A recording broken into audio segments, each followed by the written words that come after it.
أعوذ بالله من الشيطان الرجيم بسم الله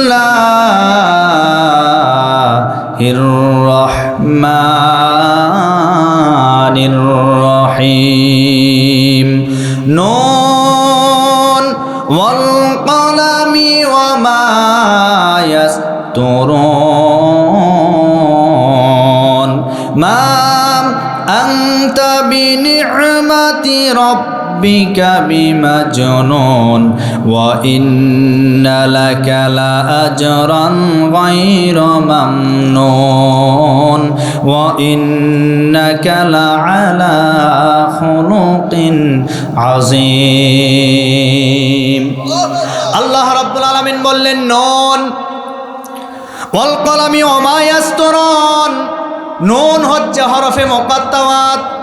এরপরে আল্লাহ বললেন ওয়াল কলামি ওয়া মা ইয়াসতুরুন, কলমের কসম আর কলম দ্বারা যা কিছু লিপিবদ্ধ করা হয়েছে, যা কিছু লেখা হয়েছে সেইটার কসম। এরপরে আল্লাহ বললেন মা আনতা বিনিআমাতি রব্বিকা বিমাজনুন, হে নবী আপনাকে যারা পাগল বলে কিন্তু আপনি আল্লাহর অনুগ্রহে আপনি তো পাগল নন, বরং যারা আপনাকে পাগল বলে আমি তাদেরকে দুনিয়াতে পাগল বানায়া দিব। এই যে আয়াতের সরল অর্থ, এবার আসেন একটু ব্যাখ্যার দিকে আমরা চলে যাই। এই নুনের ব্যাখ্যায় তাফসিরে ইবনে কাসিরের ভিতরে এসেছে। এক নম্বরে ব্যাখ্যা নুন সম্পর্কে তাফসিরকারক বলেছে আল্লাহু আ'লামু বিমুরাদিহিম, এই নুনের অর্থ দুনিয়ার কোনো মানুষ জানে না, এই নুনের অর্থ আমার রাসূলও জানেন না। কোরআনে কারিমের 114 সূরার ভিতরে 25টা সূরার শুরুর দিকে এই শব্দগুলো আছে, যে হরফগুলিকে হরফে মুকাত্তাওয়াত বলা হয়। যেমন কোরআনে কারিমের শুরুর দিকে একটি সূরা সূরাতুল বাকারার শুরুতে আছে আলিফ লাম মিম, এইটাও হরফে মুকাত্তাওয়াত। এরপরে তসিন তহা, এরপরে ইয়াসিন, এই রকম করে 25টা সূরার শুরুর দিকে রব্বুল আলামিন এই শব্দগুলি ব্যবহার করেছেন, হরফে মুকাত্তাওয়াত ব্যবহার করেছেন। আমার ভাইরা, এগুলির অর্থ দুনিয়ার কোনো মানুষ জানে না। আর 2 নম্বরে নুনের ব্যাখ্যায় তাফসীরকারকেরা ব্যাখ্যা লিখেছেন। নুনের ব্যাখ্যা হচ্ছে এখানে এই নুন দ্বারা হযরতে ইউনূস আলাইহিস সালাতু ওয়াস সালামকে সম্বোধন করা হয়েছে। জোরে বলেন কোন নবী? আরো জোরে। ইউনূস আলাইহিস সালাতু ওয়াস সালামকে সম্বোধন করা হয়েছে। ইউনূস আলাইহিস সালাতু ওয়াস সালাম আল্লাহর একজন পয়গম্বর ছিলেন। জান্নুন কোরআনে কারিমের সূরাতুল আম্বিয়ার ভিতরে এসেছে, জান্নুন শব্দ ব্যবহার করা হয়েছে। আল্লাহ রাব্বুল আলামিন বলেন হে নবী আপনাকে স্মরণ করিয়ে দিচ্ছি জন্নুন অর্থাৎ জান্নুন নবীর কথা, অর্থাৎ ইউনূস আলাইহিস সালাতু ওয়াস সালামের কথা আপনাকে স্মরণ করিয়ে দিলাম। যেই নবী তার কওমের নিকট দাওয়াত দিতে গিয়ে কওমের লোকেরা দাওয়াতকে প্রত্যাখ্যান করেছে। এরপরে এক পর্যায়ে তাকে মাছের পেটের ভিতরে যাওয়া লেগেছে। ইউনূস আলাইহিস সালাতু ওয়াস সালাম তার কওমের লোকদেরকে যখন দ্বীনের দাওয়াত দিয়েছেন, এক আল্লাহর দাওয়াত দিয়েছেন, একত্ববাদের দাওয়াত দিয়েছেন, তার জাতির লোকেরা ইউনূস আলাইহিস সালাতু ওয়াস সালামের দাওয়াতকে প্রত্যাখ্যান করে ছুঁড়ে ফেলে দিয়ে ইউনূস আলাইহিস সালাতু ওয়াস সালামকে ঘৃণা করতে শুরু করলেন, গালিগালাজ পর্যন্ত করা শুরু করলেন। এক পর্যায়ে ইউনূস আলাইহিস সালাতু ওয়াস সালাম তার জাতির লোকদেরকে বললেন, ও আমার জাতির লোকেরা, তোমরা আমার দাওয়াতকে প্রত্যাখ্যান করলে, তবে তোমরা সাবধান হয়ে যাও, তোমরা সতর্ক হয়ে যাও, আগামী 3 দিনের ভিতরে তোমাদের উপরে আল্লাহর গজব আসবে। 3 দিনের ভিতরে আল্লাহর গজব তোমাদের উপরে আসবে। আল্লাহর গজবের অপেক্ষা করো। আল্লাহর পয়গম্বর ইউনূস আলাইহিস সালাতু ওয়াস সালাম যখন এই কথা বললেন, বলার পরে তার জাতির লোকেরা ভয় পেয়ে গেলেন, না জানি যদি গজব চলে আসে আমরা তো বাঁচতে পারবো না, আমরা দুনিয়া থেকে বিদায় হয়ে চলে যাব, আমাদেরকে কেউ রক্ষা করতে পারবে না। তার কারণ প্রত্যেকটা জাতির লোকেরা নবীদেরকে নবী হিসাবে চেনে, শুধুমাত্র নেতৃত্ব যাওয়ার কারণে নবীদেরকে নেতা হিসেবে মানতে চায় না। কথা বলেন, কথা বলেন। তারাও জানতো ইউনুস আলাইহিস সালাতু ওয়াস সালাম আল্লাহর পয়গম্বর, কিন্তু তার জাতির লোকেরা, নেতারা মানত না, তাদের নেতৃত্ব চলে যাওয়ার ভয়ে। মানুষেরা যখন এই কথা শুনলেন আল্লাহর পক্ষ থেকে গজব আসবে, গজব নাজিল হয়ে যাবে, তাহলে তো আর এই জায়গায় থাকা যায় না। মানুষেরা ঘর বাড়ি ছেড়ে কেউ জঙ্গলে চলে গেল, কেউ পাহাড়ের নিচে চলে গেল, যার যার ঘর যেখানে যে অবস্থায় পড়ে থাকলো। একদিন, 2 দিন, 3 দিন পার হয়ে যায়, কিন্তু আল্লাহর গজব তো আর সে জায়গায় নাজিল হয় না, আল্লাহর গজব তাদের উপর আসে না। এক পর্যায়ে ওই জাতির লোকেরা বুঝতে পারলো ইউনুস একটা মিথ্যাবাদী, ইউনুস একটা মিথ্যাবাদী, আমাদেরকে ধোঁকা দিয়েছে। লোকজন আবার চলে আসলো, আসার পরে স্বাভাবিক তাদের দিন যাপন করা শুরু করলো। ইউনুস আলাইহিস সালাতু ওয়াস সালাম এবার চিন্তা করলেন, আল্লাহ আপনি তো বলেছেন 3 দিনের ভিতরে গজব দিবেন, কিন্তু আপনি তো গজব দিলেন না। এখন আমি জাতির লোকদের কাছেও যেতে পারবো না, কারণ জাতির লোকদের কাছে যদি আমি চলে যাই তারা তো আমাকে মিথ্যা প্রতিপন্ন মনে করেছে, তারা আমাকে ফাঁসি দিয়ে ফেলবে, হত্যা করে ফেলবে। কারণ সেই যুগের নিয়ম হলো যারা কথা বলতো, যারা মিথ্যা কথা বলতো, আর মিথ্যা কথা যদি প্রমাণিত হয়ে যেত তাদেরকে ফাঁসির কাস্টে ঝুলিয়ে দুনিয়া থেকে বিদায় করে দেওয়া হয়। ইউনুস আলাইহিস সালাতু ওয়াস সালাম এই ভয়ে জাতির লোকদের সামনে গেলেন না, হিজরত করলেন। হিজরত করার পরে চলতে চলতে সামনে একটা নদী পড়ে গেল। এই নদী দিয়ে পার হবেন কিভাবে? সামনে একটা নৌকা দেখলেন, নৌকার উপরে আরোহণ করলেন। আরোহণ করার পরে নৌকা চলতে চলতে হঠাৎ করে বিশাল বড় একটা ঝড়ের কবলে পড়ে গেলেন। বিশাল বড় একটা ঝড়ের কবলে পড়ে গেলেন। সবাই এখন চিন্তা করে, আমরা তো ঝড়ের কবলে পড়ে গেছি, এই নৌকা এখন নদীর ভিতরে ডুবে যাবে। আমরা যদি বাঁচতে চাই আমাদের নৌকা থেকে যে কোনো একজনকে ফেলে দিতে হবে। এখন কাকে ফেলে দিবেন? সবাই চিন্তা করলেন কাকে ফেলে দেওয়া যায়। কেউ তো আর রাজি হয় না আমি নদীতে ঝাঁপ দিব। বলেন তো কেউ কি নিজেকে মৃত্যুর দিকে ধাবিত করতে পারে? জোরে বলেন। সবাই শুধুমাত্র সবার মুখের দিকে তাকায় থাকলো। এক পর্যায়ে ওই নৌকার ভিতরে একজন বৃদ্ধ মানুষ ছিল। সে ডাকতে বলেন, এই মুহূর্তে আমরা লটারি করতে চাই, আর লটারির ভিতরে যার নামটা উঠে যাবে আমরা সবাই মিলে তাকে নৌকা থেকে ফেলে দিব নদীতে। লটারি করলেন। লটারি করার জন্য এইবার সকলের নামটা ওই লটারির ভিতরে ঢুকাই দিয়েছেন। প্রথমবার যিনি হাত দিয়ে উঠেছেন লটারি ওঠানোর পরে দেখে কারো নাম ওঠে নাই। যার নাম উঠেছে তিনি হচ্ছেন আল্লাহর পয়গম্বর ইউনুস আলাইহিস সালাতু ওয়াস সালাম। ইউনুসের নাম প্রথমবারে উঠেছে। এখন লোকজন চিন্তা করে, এত সুন্দর একটা মানুষ, এত সুন্দর একটা যুবককে আমরা কিভাবে পানিতে ফেলে দেব? কারণ প্রত্যেকটা নবী রাসূলদের চেহারার ভিতরে আল্লাহ রাব্বুল আলামিন একটা সৌন্দর্য দান করেছিলেন। যেমনটি ইউনুস আলাইহিস সালাতু ওয়াস সালামের চেহারার ভিতরেও আল্লাহ সৌন্দর্য দান করেছেন।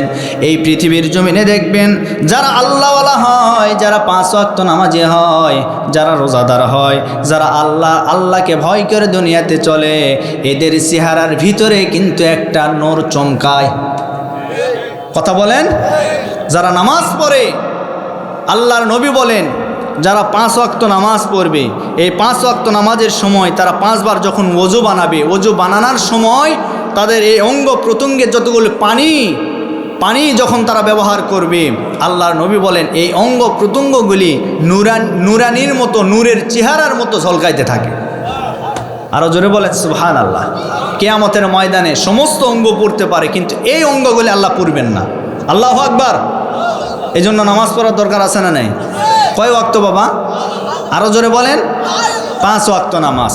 আমার ভাইরা, আর সমাজের ভিতরে এমন কিছু মানুষ আছে যারা নামাজ পড়ে না, আল্লাহর দ্বীনের সাথে যাদের সম্পর্ক নাই, যদিও টাকা আছে কিন্তু চেহারার ভিতর তাকাইলে চোর চোর ভাব একটা থেকেই যায়। ঠিক কিনা বলেন? আল্লাহর পয়গম্বর ইউনুস আলাইহিস সালাতু ওয়াস সালামকে দেখার পরে সবাই মায়ায় পড়ে গেলেন। ভালোবাসায় পড়ে গেলেন। এত সুন্দর একটা যুবককে আমরা কেমনে নদীতে ফেলে দেই? ফেলে দেওয়া তো যায় না, ফেলে দেওয়া যায় না। এক পর্যায়ে দ্বিতীয়বার আবার লটারি করলেন। দ্বিতীয়বার যখন আবার লটারি করলেন, লটারি করার পরে আবারও কারো নাম ওঠে নাই। যার নাম উঠেছে তিনি হচ্ছেন আল্লাহর পয়গম্বর ইউনূস। আবার লটারি করলেন, 3 বার লটারি করলেন। লটারি করার পরে তৃতীয়বার আবার যার নাম উঠেছে তিনি আর কেউ নয়, তিনি হচ্ছেন আল্লাহর পয়গম্বর ইউনূস আলাইহিস সালাতু ওয়াস সালাম। তৃতীয়বার যখন নাম উঠেছে, ওঠার পরে নৌকার লোকেরা পরামর্শ করলেন, একবার নয়, 2 বার নয়, 3 বার যেই ব্যক্তিটার নাম উঠেছে আর তো ছেড়ে দেওয়া যায় না। এইবার সকলে মিলে করেছে কি, ইউনূস আলাইহিস সালাতু ওয়াস সালামকে ধরে একেবারে নদীতে ফেলে দিয়েছে। নদীতে যখন ফেলে দিলেন, ইউনূস আলাইহিস সালাতু ওয়াস সালাম নদীতে ঝাঁপ দেওয়ার কারণে আল্লাহর পক্ষ থেকে আল্লাহ রাব্বুল আলামিন বিশাল বড় একটা মাছ পাঠায় দিলেন। মাছ পাঠায় দেওয়ার পরে মাছকে অর্ডার করলেন, মাছ যাও আমার পয়গম্বর ইউনূসকে হেফাজত করো, তোমার পেটের ভিতরে মাছ তুমি তাকে ঢুকায় নাও। মাছ এবার ইউনূস আলাইহিস সালাতু ওয়াস সালামকে পেটের ভিতরে ঢুকাইলেন। ঢুকানোর পরে ইউনূস আলাইহিস সালাতু ওয়াস সালাম যখন মাছের পেটের ভিতরে গেলেন, কিতাবের ভিতরে এসেছে ইউনূস নবী 3টা অন্ধকারের ভিতরে নিমজ্জিত হয়েছিল। জোরে বলেন কয়টা? 1 নাম্বার অন্ধকার হলো রাতের অন্ধকার, 2 নাম্বার অন্ধকার সমুদ্রের তলদেশের অন্ধকার, আর 3 নাম্বার অন্ধকার মাছের পেটের অন্ধকার। এই 3টা অন্ধকারের ভিতরে আল্লাহর পয়গম্বর ইউনূস আলাইহিস সালাতু ওয়াস সালাম নিমজ্জিত হয়ে গেল। এক পর্যায়ে মাছের পেটের ভিতরে থাকা অবস্থায় ইউনূস আলাইহিস সালাতু ওয়াস সালাম আল্লাহর কাছে দোয়া করে আল্লাহকে বলেছিল, লা ইলাহা ইল্লা আনতা সুবহানাকা ইন্নী কুনতু মিনাজ জালিমিন। আল্লাহকে ডাক দিয়ে বললেন, রব্বুল আলামিন, আমি আমার ভুল বুঝতে পেরেছি। আমি রাগ করে আপনার উপরে অভিমান করে আমার এলাকা ছেড়ে আমি হিজরত করার জন্য এসেছি। আমি তো জানতাম না আমি মহাবিপদে পড়ে যাব। আয় আল্লাহ, আমি মহাবিপদে পড়ে গেছি। আপনি ছাড়া আমাকে এই মুহূর্তে আর কেউ রক্ষা করতে পারবে না।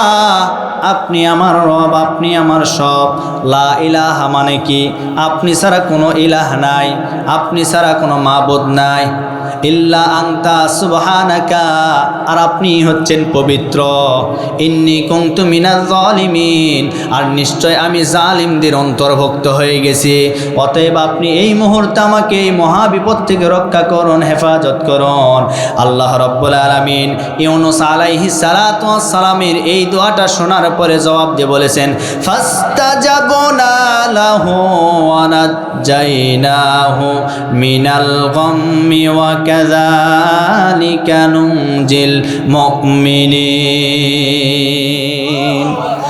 আল্লাহ রাব্বুল আলামিন জবাব দিয়ে বলেছিল, ও আমার পয়গম্বর ইউনূস, যেহেতু তুমি সমুদ্রের অন্ধকার, রাতের অন্ধকার, মাছের পেটের অন্ধকার, এই অন্ধকারের ভিতরে নিমজ্জিত হয়ে যাওয়ার পরেও তুমি আমাকে ভুলে যাও নাই, তুমি আমাকে স্মরণ করেছো। যাও যাও যাও, আমি তোমার জন্য সাহায্যকারী হয়ে গেলাম, আমি তোমার জন্য সাহায্যকারী হয়ে গেলাম। আমি তোমাকে এই মুহূর্তে সাহায্য করতে চাই। আমার ভাইরা, ইউনূস আলাইহিস সালাতু ওয়াস সালামকে আল্লাহ রাব্বুল আলামিন আসমান থেকে সাহায্য করলেন। মাছের পেটের ভিতরে এমন একটা ব্যথা দিয়ে দিলেন, ওই মাছ ইউনূস নবীকে গিলতেও পারে না, হজমও করতে পারে না। এক পর্যায়ে মাছটা ব্যথার যন্ত্রণা সহ্য করতে না পেরে একেবারে নদীর কিনারায় চলে গেলেন। যাওয়ার পরে মাছের পেটের ভিতরে ইউনূস আলাইহিস সালাতু ওয়াস সালাম ছিল। মাছটা এই মুহূর্তে করলেন কি, তার মুখ দ্বারা আবার ইউনূস নবীকে দুনিয়া থেকে ফেরত পাঠায়া দিলেন। আল্লাহ রাব্বুল আলামিন এই দুয়ার মাধ্যমে বলেছেন, ও পৃথিবীবাসীরা, তোমরা যখনই বিপদে পড়বা, তোমরা যখনই বিপদে পড়ার পরে আমাকে আল্লাহ বলে যদি স্বীকার করো, আমি আল্লাহর কাছে যদি তওবা করো, আমি আল্লাহর কাছে যদি সাহায্য চাও, আমি রব্বুল আলামিন ও ইউনুস নবীর মতো তোমাদেরকেও আসমান থেকে আমি আল্লাহ সাহায্য করব। কখনো তোমাকে যদি ভুলি, হেদায়েতের আলো দিয়ে নিয় কাছে তুলি,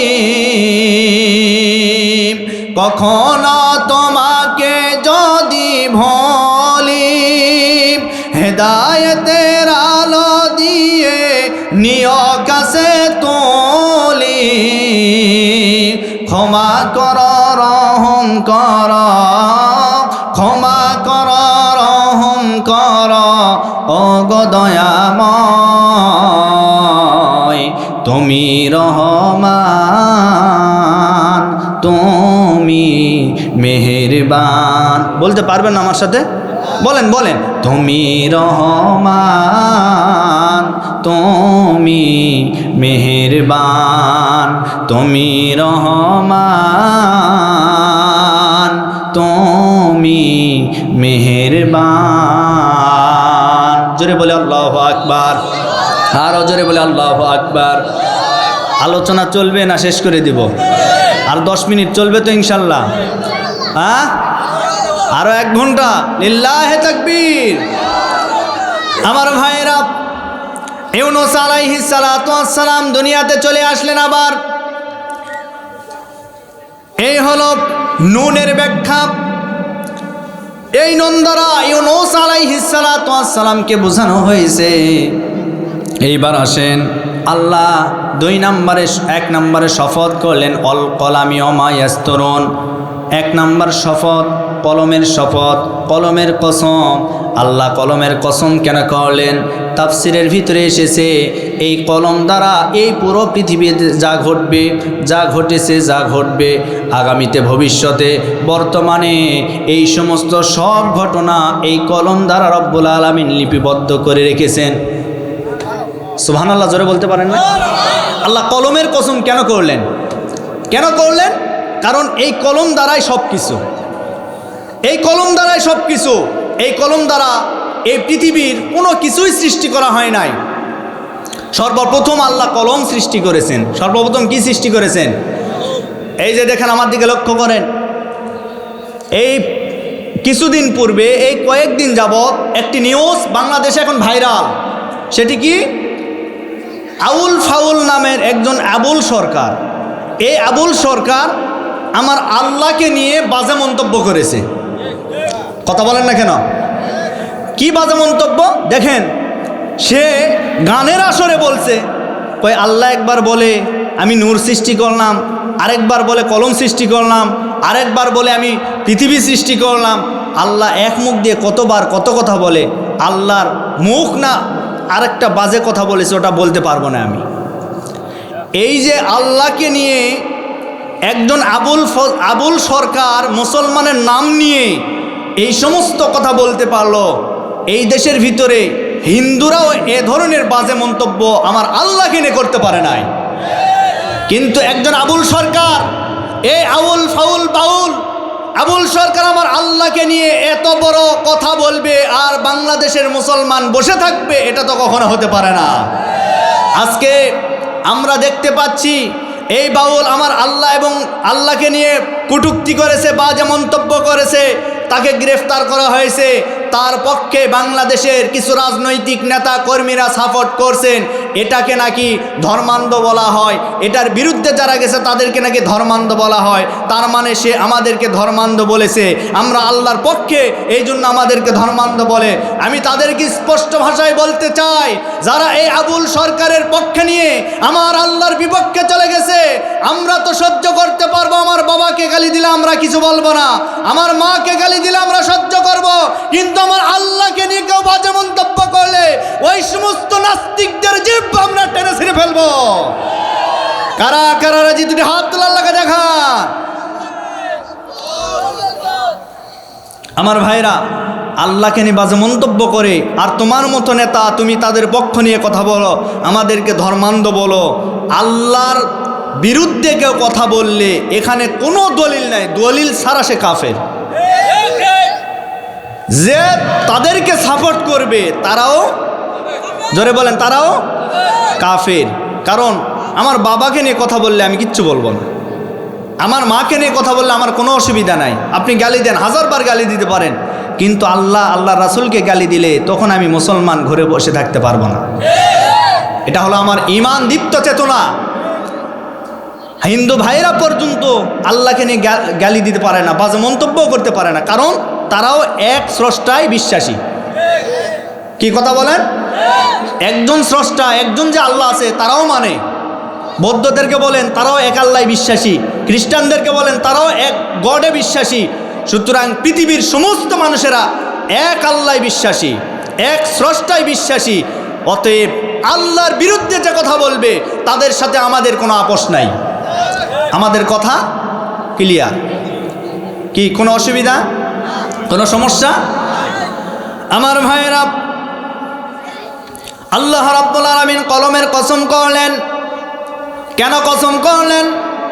এই পৃথিবী সৃষ্টি করার পরে আল্লাহ রাব্বুল আলামিন সর্বপ্রথম কলমটা সৃষ্টি করলেন। কলম সৃষ্টি করার পরে আল্লাহ কলমকে বললেন, উক্তুব, তুমি লিখো। কলম তখন এই পৃথিবীর সব কিছু লিখে ফেললেন। লিখার পরে এই পৃথিবীর যাবতীয় সব কিছু লিখেছে, এজন্য কলমটা দামি কলম। এই কলমের ব্যাখ্যায় এসেছে, কোন তাফসীর কারক বলেছেন এই কলমটা আল্লাহ যে কলম দ্বারা পৃথিবী সৃষ্টি করেছেন সেই কলমকে বোঝানো হয়েছে। আবার কেউ বলেছেন না, আমরা বর্তমান পৃথিবীর জমিনে যে কলম দ্বারা লিখি এই কলমকে বোঝানো হয়েছে। তার কারণে পৃথিবীর জমিনে কলম কিন্তু খুব গুরুত্বপূর্ণ একটা বিষয়। এই কলম দ্বারা কিন্তু আমরা পড়াশোনা করেছি, এই কলম দ্বারা দলিল লেখা হয়, এই কলম দ্বারা আবার দেখবেন বিভিন্নভাবে বিভিন্ন এগ্রিমেন্ট করা হয়। এই বাচ্চারা কথা বলছেন দেখছেন, থাক থাক থাক না, বসুক বাবা, কথা বলো না। কি কষ্ট হচ্ছে? কষ্ট হয়, কষ্ট হয়। এই কলম দ্বারা আমরা লেখাপড়া করেছি, এই কলম দ্বারা আমাদের বাড়ির জমির জায়গা জমি দলিল করা হয়। এই কলমের একটা সিগনেচার দ্বারা লক্ষ লক্ষ কোটি কোটি টাকা আবার সাদাবাজিও করা হয়। কথা বলেন না কেন? সুতরাং এই কলমটা কিন্তু অনেক দামি বিষয়। আবার দেখবেন বিগত 15 বছর আমরা দেখেছি এই কলমের খোসা দিয়ে কিন্তু আলিমদেরকে রায় দিয়ে ফাঁসির কাস্টে ঝোলানো হয়েছে। আমাদের কোরআনের মুফাসসির আল্লামা সাঈদী সাহেব দীর্ঘ 13টি বছর জালিমের জেলখানায় বন্দী থেকেছেন, তার বিরুদ্ধে রায় দেওয়া হয়েছে। এই যে আমৃত্যু কারাদণ্ড যে রায় দেওয়া হয়েছে এটা কিন্তু কলম দ্বারা দেওয়া হয়েছে। তার মানে এই কলমটা কিন্তু খুব গুরুত্বপূর্ণ বিষয়। আজকে আমরা বলতে চাই, যারা রায় দিয়েছিল, যে আদালতে রায় দিয়েছিল সেই আদালত আজও আছে, সে আদালতের রশিও আছে, সে আদালতে জালিমদের ফাঁসির রায় হয়েছে, শুধু তাদের অপেক্ষায় বাংলাদেশ আছে। একদিন তাদেরও কি হবে? ফাঁসি হবে কি হবে না? আপনারা কি ভয় পান? আপনারা কি ভয় পাচ্ছেন? ফাঁসি হবে একদিন, রায় হয়ে গেছে। এজন্য এই কলমের খোসা দ্বারা এই পৃথিবীর সব কিছু পরিচালনা হয়, সব কিছু কলমের দ্বারা পরিচালনা হচ্ছে। এজন্য আল্লাহ রাব্বুল আলামিন বলেন কলমের কসম। আর কলম দ্বারা ওমা ইয়াসতুরুন, যা লেখা হয়েছে সেইটার কসম। এরপর আল্লাহ রাব্বুল আলামিন 2 নম্বর আয়াতে কারিমার ভিতরে বললেন, মা আনতা বিনি'মাতি রাব্বিকা বিমাজনুন। মা মানে না, আনতা মানে আপনাকে। এরপরে বিনি'মাতি, আল্লাহর অনুগ্রহে, রব্বিকা মানে রবের অনুগ্রহে, বিমাজনুন পাগল বলা হয় নাই। হে নবী, এটার সমষ্টিগত অর্থ হচ্ছে আপনাকে যারা পাগল বলে, কিন্তু আমি আল্লাহ তো আপনাকে পাগল বলি না, আপনি তো পাগল নন। আল্লাহ আকবার বলবেন না? আপনি পাগল নন। আপনাকে যারা পাগল বলে তাদেরকে দুনিয়াতে পাগল বানায় দেব আমি। দাঁড়ান, আপনি একটু অপেক্ষা করুন, আজ থেকে ১৫০০ বছর আগে মক্কার জমিনে এই আয়াতগুলো নাজিল হয়েছে। এই সূরা হচ্ছে মাক্কি সূরা। এই সূরা কোন সূরা? মাক্কি সূরা, মক্কাতে নাজিল হয়েছে। মক্কার জমিনে আমার রাসূলকে কাফের বেঈমানেরা পাগল বলতেন, যে আব্দুল্লাহর ছেলে মোহাম্মদ পাগল, মাজনুন মানে পাগল। কিন্তু আল্লাহ বললেন, হে নবী, আমি তো আপনাকে পাগল বলি না, আপনি তাদের কথায় মন খারাপ করেন কেন? মন খারাপ করবেন না, আপনার জন্য সুসংবাদ কি, ওয়া ইন্নাকা লাআলা খুলুকিন আযীম, আর আমি আপনাকে মহান চরিত্রের অধিকারী বানায়া দিয়েছি। আপনার চরিত্রের ভিতরে কোনো ভুল নাই, আপনার চরিত্রের ভিতরে কোনো ভুলের ছোঁয়া নেই, আপনি হচ্ছেন মহান চরিত্রের অধিকারী, আপনাকে আমি মহান চরিত্রের অধিকারী বানায় দিয়েছি। আপনাকে তারা পাগল বলে কোনো অসুবিধা নাই, আপনি ধৈর্য ধারণ করুন। আমার নবীজি মক্কার জমিনে যখন দিন প্রচার করতেন, আমার নবীর উপরে যখন আল্লাহর পক্ষ থেকে ওহী নাজিল হতো, 7 প্রকারে আল্লাহর নবীর উপরে ওহী নাজিল হতো। এর ভিতরে এক প্রকার হচ্ছে ঘণ্টার ধ্বনির নেই নবীজির উপরে ওহী নাজিল হতো। ঘণ্টার ধ্বনির নেই যখন ওহী নাজিল হতো, তখন আমার নবীজি সামনে যদি কোনো ঘোড়া থাকে, ওই ঘোড়া কাঁপতে থাকে, ওই ঘোড়ার উপর যদি আমার রাসূল থাকতেন, আর রাসূলের উপরে যদি ওহী নাজিল হয়ে যায়, নবীজি ঘোড়ার উপর থেকে আস্তে করে নিচে নেমে যায়। নেমে যাওয়ার পরে আমার রাসূল নিচে বসে যায়, নবীজি কাঁপতে থাকে কাঁপতে থাকে। এমন সময় ওই কাফের বেঈমানেরা আমার রাসূলকে এই কাঁপুনি দেখার পরে তারা ভাবে মুহাম্মদ মনে হয় পাগল হয়ে গেছে, মুহাম্মদ মনে হয় উন্মাদ হয়ে গেছে, এইটা তাদের ধারণা। কিন্তু আল্লাহর পক্ষ থেকে আমার রাসূলের উপরে আল্লাহর পক্ষ থেকে ওহী নাজিল হয়। আমার আল্লাহ রব্বুল আলামিন আসমান থেকে ঘণ্টার ধ্বনির নেই যখন ওহী নাজিল করতেন, নবীজি তখন বসে যেতেন। এই বসা দেখার কারণে কাফেররা আমার রাসূলকে পাগল বলতো। আল্লাহ রব্বুল আলামিন এই পাগল বলাতে এমন জবাব দিয়েছেন, হে নবী, আপনি পাগল নন, আপনি পাগল নন, আপনি হচ্ছেন মহান এবং উত্তম চরিত্রের অধিকারী।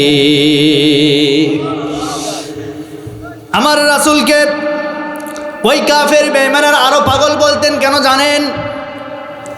বলে আব্দুল্লাহর ছেলে মোহাম্মদ যদি পাগলই না হয়, তাহলে সে যা বলে এগুলি কোথার থেকে পায়? পাগলের মতো আবল তাবল কি বলে। আমার রাসূলকে পাগল বলার 1 নাম্বার কারণ হলো আমার নবীজি কাবার চত্বরে দ্বীনের দাওয়াত, দ্বীনের প্রচার করতেন। আমার রাসূলের প্রতি যখন ওহী নাজিল হয়ে গেল, ওহী নাজিল হয়ে যাওয়ার পরে আমার রাসূল 3 বছর গোপনে গোপনে দাওয়াত দিয়েছেন।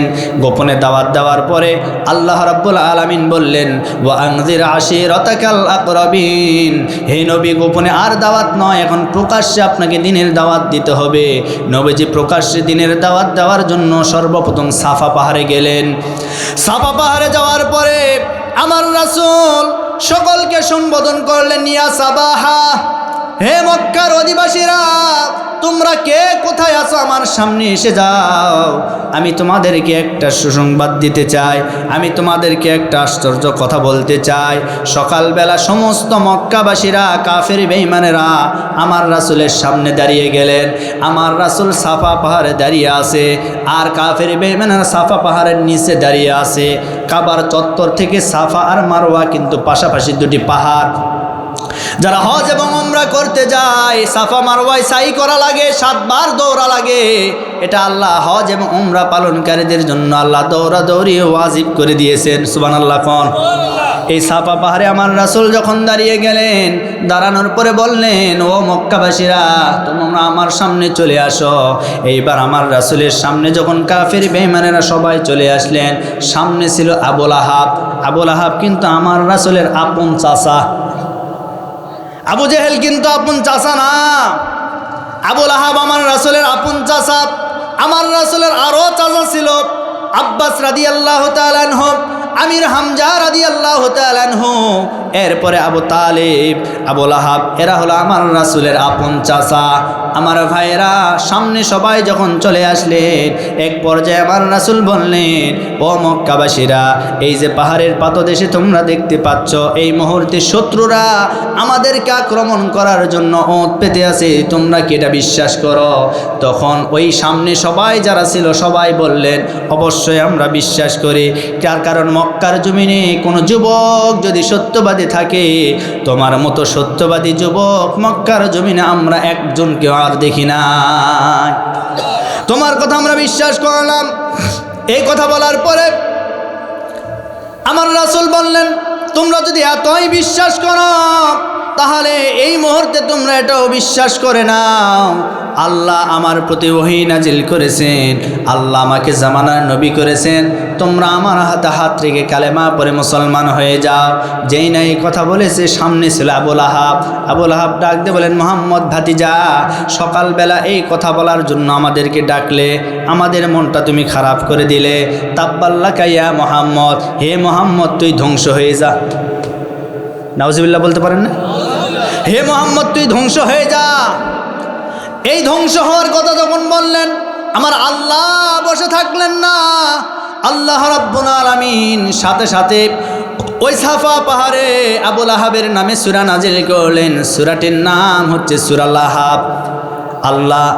আল্লাহ রাব্বুল আলামিন আয়াত নাজিল করে জানাই দিলেন, হে নবী, ওই আবু লাহাব আপনাকে ধ্বংস হতে বলে না, না না, বরং আমি বলে দিলাম আবু লাহাবের 2 হাত দুনিয়া থেকে ধ্বংস হয়ে যায়।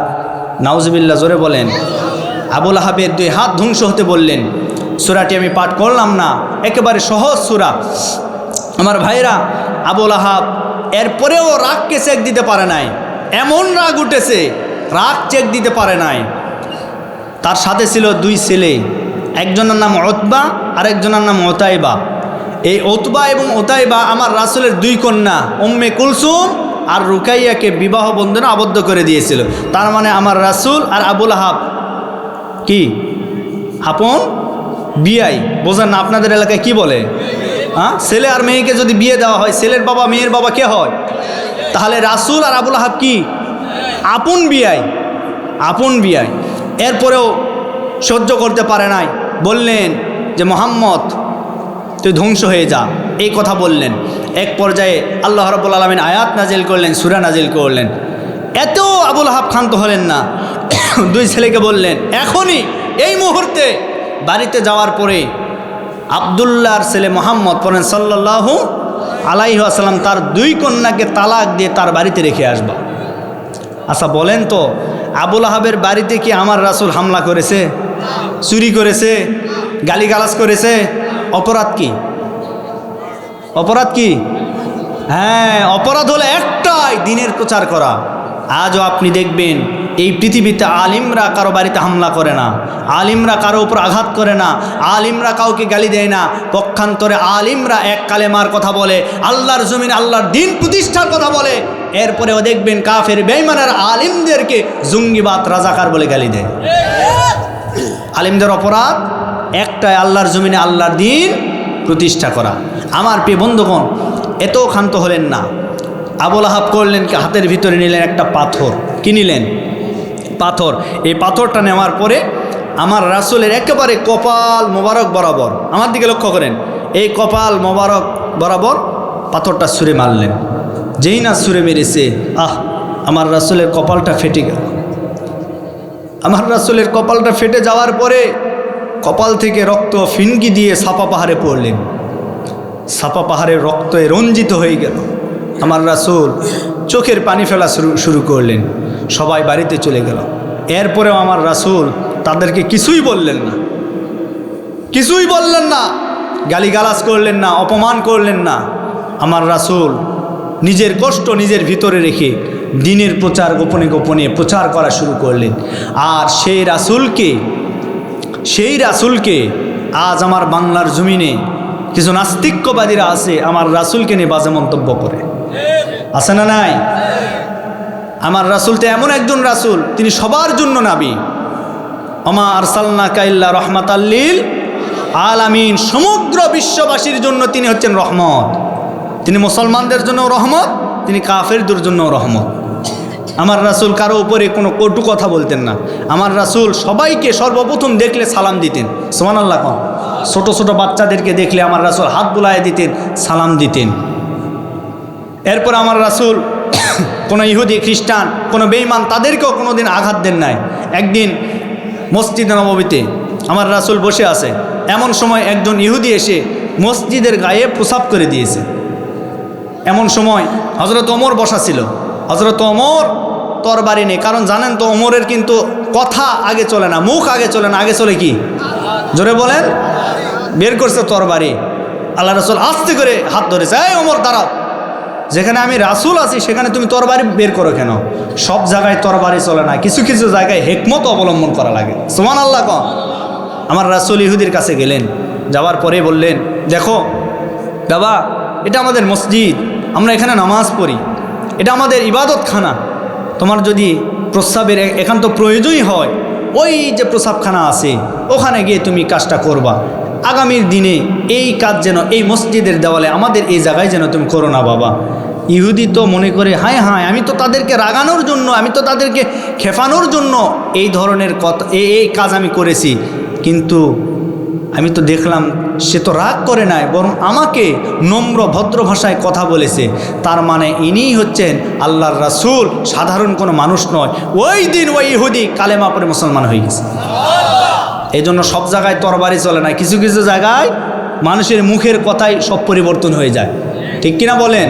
এই যে ছোট্ট ছোট্ট বাচ্চারা মসজিদে যখন নামাজ পড়তে যায়, অনেকে আছে ধমক দেয়, এই তোর বাবার নাম কি রে, এই তোকে পাঠাইছে রে, এই ধরনের ধমক দেয় কি দেয় না? এটা কখনো করবেন না বাবা, কখনো করবেন না। বহির্বিশ্বে যারা বিভিন্ন দেশ সফর করেছেন দেখবেন, বিশেষ করে মক্কাতে হারাম শরীফে মসজিদে নববীতে, আমি তো সফর করছি, আমি জানি সেখানে ছোট ছোট বাচ্চারা একেবারে মানুষের মানে পিঠের উপর দিয়ে যাচ্ছে, সামনে দিয়ে চলে যায়, দৌড়াদৌড়ি করে বাচ্চারা এসে মসজিদে খেলাধুলা করছে। এই যে দৃশ্য, এটা দেখার পরে বলেন তো কোনো মানুষ তাদেরকে কি কোনো ধমক দিয়েছে? কেউ কোনো কথা বলে নাই। কেন জানেন? কারণ ছোট বাচ্চারা একটু খেলাধুলা বেশি করে, তারা একটু ছোটো মাইন্ডের, এই জন্য তারা মসজিদে আসলে তাদের মন মানসিকতা সবসময় মসজিদের দিকে আকৃষ্ট হয়ে যাবে। ঠিক কিনা বলেন? কিন্তু আমরা কি করি? তাদেরকে মসজিদ থেকে বের করে দেয়। একটু না হয় দুষ্টামি করে, বাচ্চারাই তো করে, আপনি কি করবেন? আপনি করলে তো আপনাকে থাপ্পড় মেরে মসজিদ থেকে বের করে দিবে। ঠিক কিনা বলেন? এই জন্য বয়স্ক মানুষ, বৃদ্ধ মানুষ তো দুষ্টামি করবে না, যুবকরা তো করবে না, করবে কারা? ছোট ছোট বাচ্চারা। এই জন্য বাচ্চাদেরকে মসজিদমুখী করাবেন। যেই বাচ্চাকে ছোটোবেলায় মসজিদের দিকে আপনি নিয়ে যাবেন, এই বাচ্চা কোনো দিন বড় হয়ে সুন্দরী বউ পাওয়ার কারণে আপনাকে আলাদা করবে না। কি ঠিক কিনা? আচ্ছা, মা বোনেরা আছে না নাই? আছে, আছে। হ্যাঁ, মা বোনেরা আছে। মা বোনদের সম্পর্কে কিছু ওয়াজ করা দরকার। কি কথা বলেন না কেন? কারণ ওদেরকে কিছু সাইজ করা দরকার। কি ঠিক আছে না নাই? এই সমাজের দেখবেন কিছু কিছু মহিলা আছে বেপরদা, ব্রয়লার মুরগির মতো লাইলুদি সব বের করে, খালি যেখানে 10টা যুবক দেখে ওই জায়গায় খালি ঘোরে। কি কথা বলেন না কেন? হ্যাঁ, যেখানে 10টা যুবক ওই জায়গায় খালি ঘোরাফেরা করে, টাঙ্কি মারার জন্য। কি মারার জন্য? আছে না নাই? হ্যাঁ, বাপরে বাপ। আবার যুবকরাও একই পাগল, একই পাগল। দেখবেন এমন কাটিং দিয়েছে, এই চিপ কাটিং দিয়ে, বাপরে বাপ, এমন কাটিং দিয়েছে কই শাকিব খান কাটিং। কি কাটিং?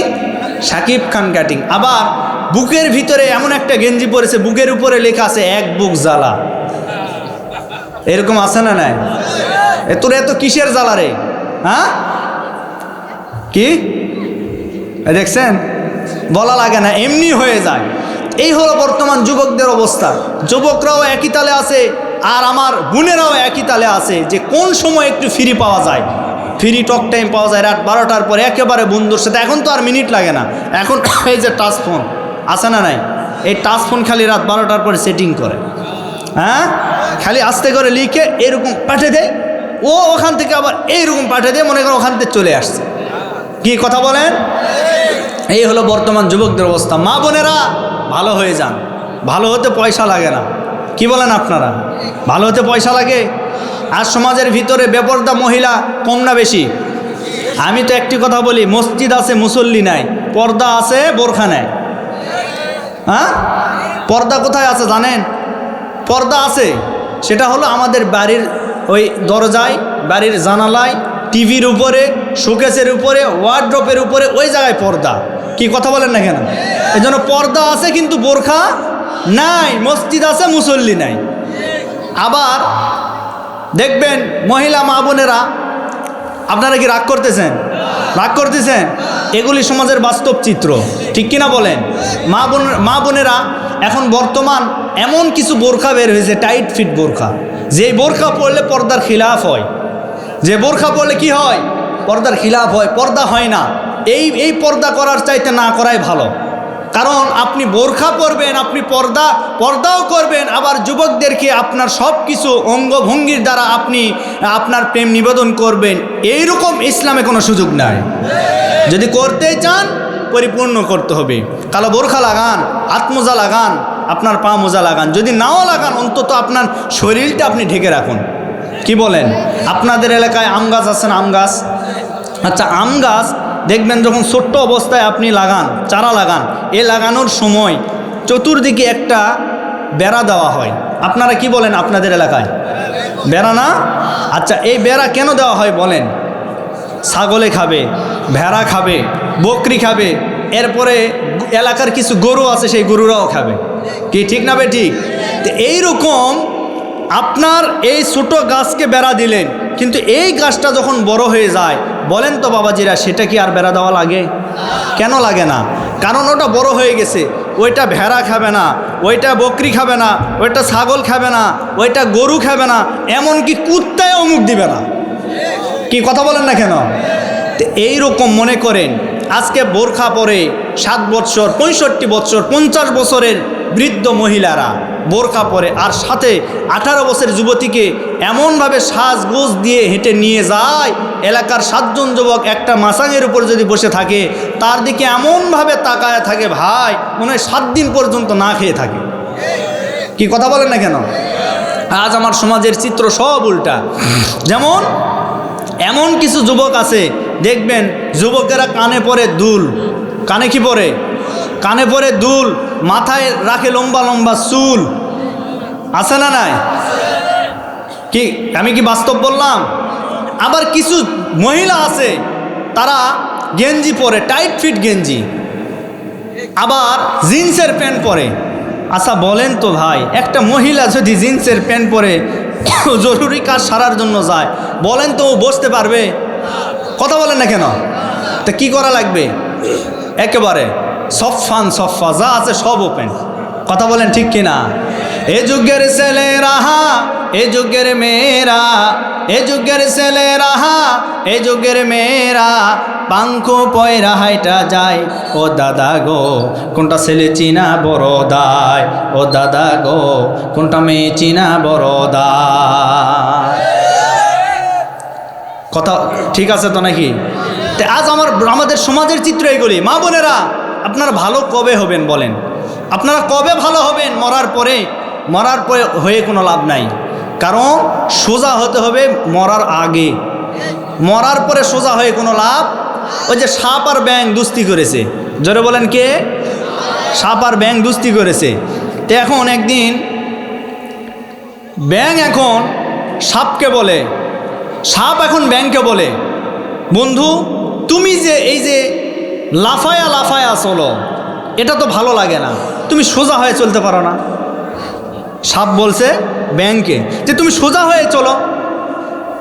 বলে বন্ধু আমার এত কিছু থাকতে তুই আমার চলাই ভুল ধরলি। আচ্ছা তুই তো পারিস না, তুই তো আঁকা বাঁকা হয়ে চলিস, তুই কি পারিস না একটু সোজা হয়ে যেতে? আচ্ছা দেখেন না, সাপ কি সোজা হয়ে যায় না একটু বাঁকা বাঁকা যায়? হ্যাঁ, তখন বলল কি এত বড় কথা, তুই আমায় চলাই ভুল ধরলি। মেরেছে একটা সবল, যে সবল মেরেছে ওই সবল থেকে বাঁচার জন্য ব্যাঙ পানিতে ডুব দিয়েছে।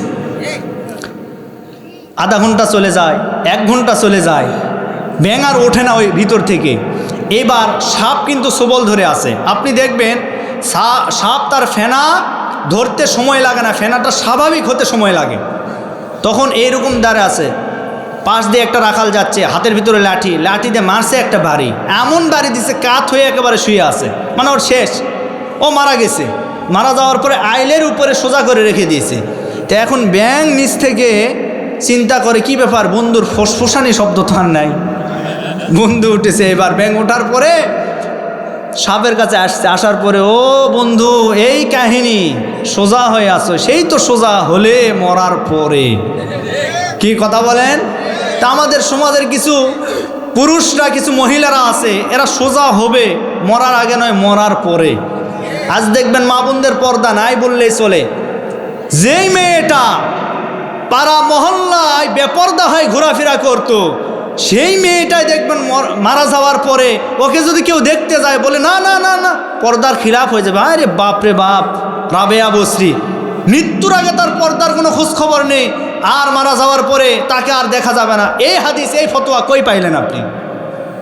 বরং মরণের পরে নয়, মরণের আগেই তার জন্য পর্দা করা ফরজ ছিল।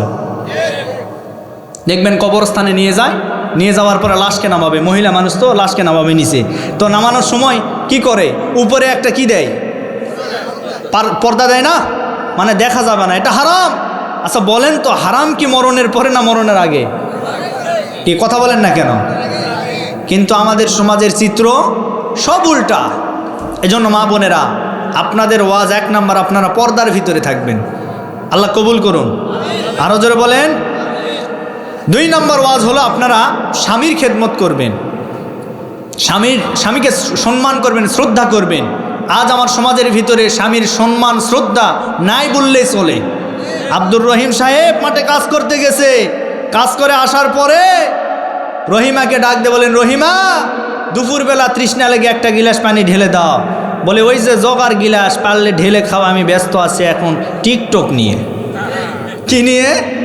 টিকটক নিয়ে ব্যস্ত আছে বউ, পানি ঢেলে খেতে বলেন তোর পানি খাওয়া লাগবে, ওর কলিজা এমনি ঠান্ডা হয়ে যাবে। কি কথা বলেন, ঠিক কিনা?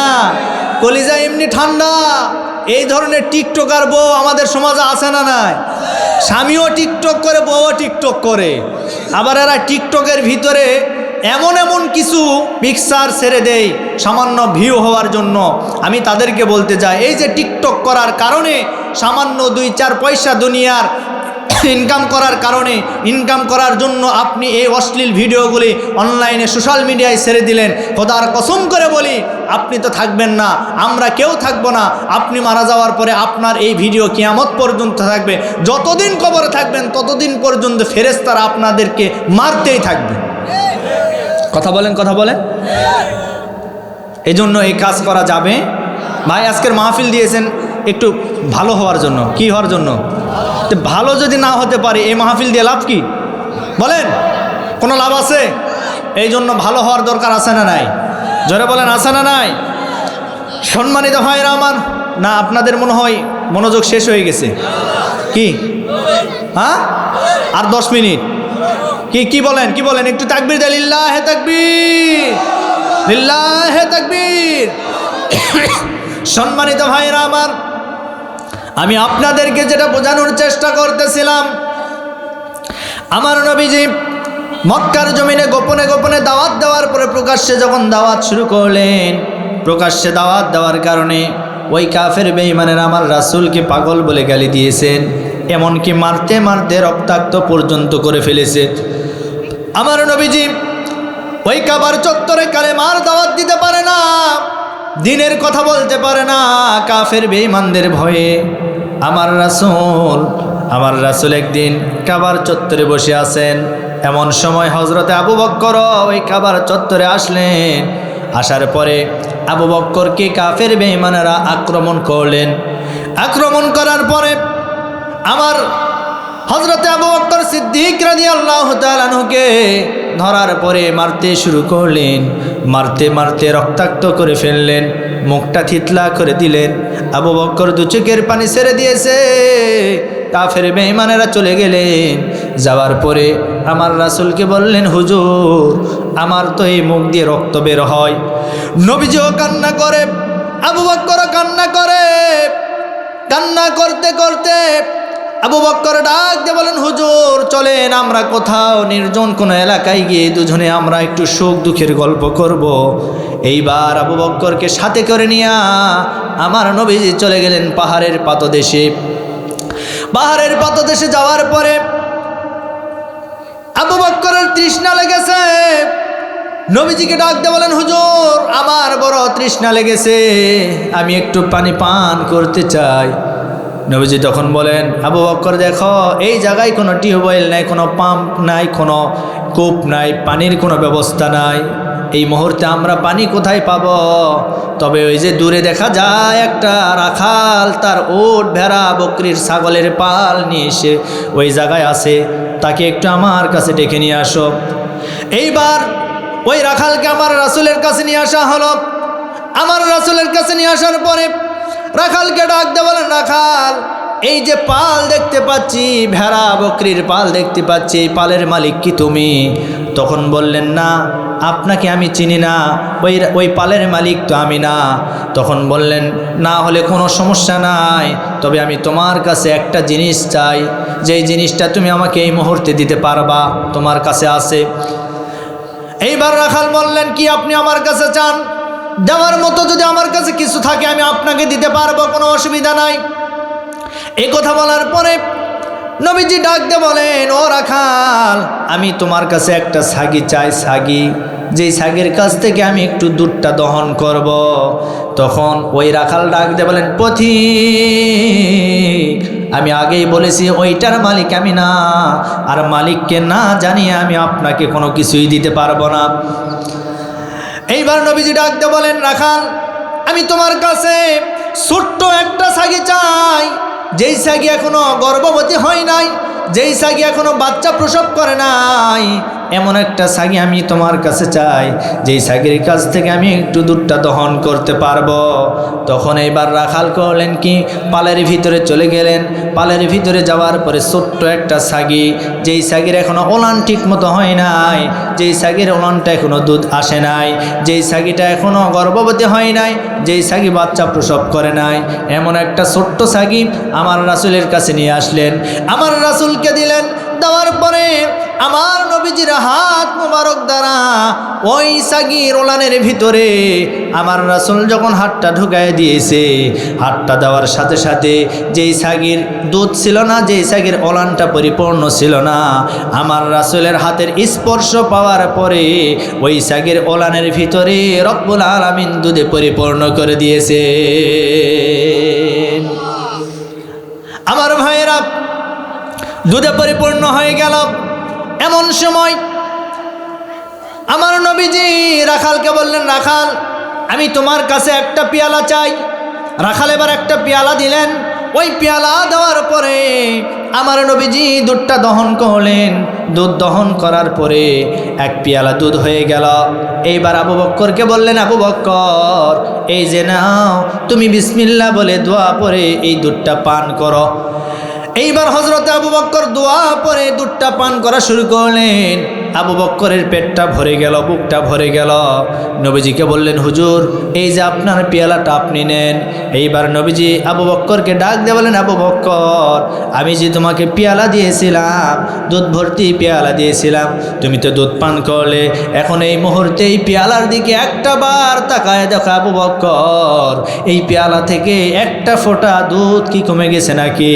আবু বক্কর ডাক দিয়ে বলেন, আল্লাহর কসম করে বলি হুজুর আপনি যেমন পেয়ালা দিয়েছেন সেই রকম পেয়ালা দুধ পরিপূর্ণ অবস্থায় আছে। এইবার নবীজি রাখালকে বললেন, রাখাল ও রাখাল এই মরুভূমি প্রান্তরে এই রাখালের দায়িত্ব পালন করো, বহু কষ্ট করো, তোমার দেহের ভিতর থেকে অনেক ঘাম ঝরে গেছে রাখাল, এই যে নাও এক পেয়ালা দুধ, এই দুধটা পান করে তোমার দেহটা একটু শীতল করে নাও। এইবার আর রাখাল যখন পেয়ালা হাতের ভিতরে নিলেন, নেওয়ার পরে ওই পেয়ালা থেকে যখন দুধটা পান করলেন, পান করার পরে আবার নবীজির হাতের দিকে দিয়ে দিলেন। দেওয়ার পরে বললেন, ও রাখাল আমি যে তোমাকে একটা পেয়ালা দিয়েছিলাম, তুমি একটু লক্ষ্য করে দেখো এই পেয়ালা পেয়ালার ভিতরে থেকে দুধটা কমে গেছে নাকি? রাখাল ডাক দিয়ে বলেন, না, আমি তো আপনার হাত থেকে যেমন পেয়ালা পেয়েছি তেমনই পেয়ালা, দুধ পরিপূর্ণ পেয়ালা আপনার হাতে আমি দিয়েছি। তখন রাখালকে ডাক দিয়ে বলেন, রাখাল, এইটা কখনো কমে যাবে না, কমে যাবে না। এইটা হচ্ছে আল্লাহর রহমতের দুধ। যতক্ষণ পর্যন্ত আমার মুখ এই পেয়ালায় না স্পর্শ হবে ততক্ষণ পর্যন্ত এই পেয়ালার এক ফোঁটা দুধ কমে যাবে না। রহমাতুল লিল আলামিন নবী, কোরআনে প্রমাণ, আশিক বিনে কে বুঝিবে আমার দয়ার নবীর শান। মারহাবা কোন? রহমাতুল লিল আলামিন নবী, কোরআনে প্রমাণ, উম্মত বিনে কে বুঝিবে আমার দয়ার নবীর শান। নবী আমার মদিনারি বুলবুল, আমার আল্লাহ আদর করে নামটি দিলেন মুহাম্মদ রাসূল। মারহাবা কোন? নবী আমার মদিনারি বুলবুল, আমার আল্লাহ ভালোবেসে নামটি দিলেন হাবিবে রাসূল। সেই নবীজির দরুদ না পড়লে, সেই নবীকে ভালো না বাসলে থাকবে না ঈমান। উম্মত বিনে কে বুঝিবে আমার দয়ার নবীর শান। আশিক বিনে কে বুঝিবে আমার দয়ার নবীর শান।